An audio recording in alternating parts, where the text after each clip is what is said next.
যে সংস্কারের মতো চলবে, বিচার প্রক্রিয়ার মতো করে চলবে, এবং একই সাথে নির্বাচনী যে কার্যক্রম, সেই নির্বাচনী প্রস্তুতিমূলক কার্যক্রম সেটাও আমাদের চলতে হবে।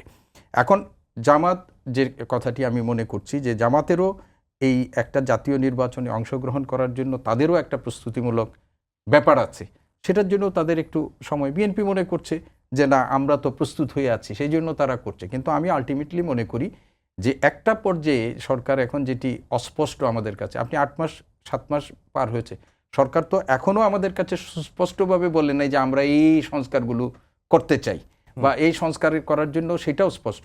তো আমরা আশা করি এখন যে ঐক্যমত্য কমিশনের মধ্য দিয়ে যে আলোচনাটি শুরু হয়েছে, আমরা আশা করি যে আগামী মাসের মধ্যে সরকারেরও সংস্কার প্রসঙ্গে তাদের যে মানে প্রত্যাশা, আপনি 166টা না আপনার ইয়ে ধরেছে, আচ্ছা করেছে সেইখানে, তো সেইখানে কিন্তু রাজনৈতিক দলগুলোর মধ্যে কতগুলো বড় ইস্যু ছাড়া অনেকগুলোতে এখানে সিদ্দিক ভাই ইন্টারেস্টিং ঘটনা হচ্ছে, দেখেন যেই সংস্কার প্রস্তাবগুলোর সাথে সংবিধান সংস্কারের কোনো প্রসঙ্গ নাই, সেগুলো বাস্তবায়ন করতে অসুবিধা নাই। এগুলো বাস্তবায়ন করতে আপনি আমাদের জিজ্ঞাসা করার দরকার নাই।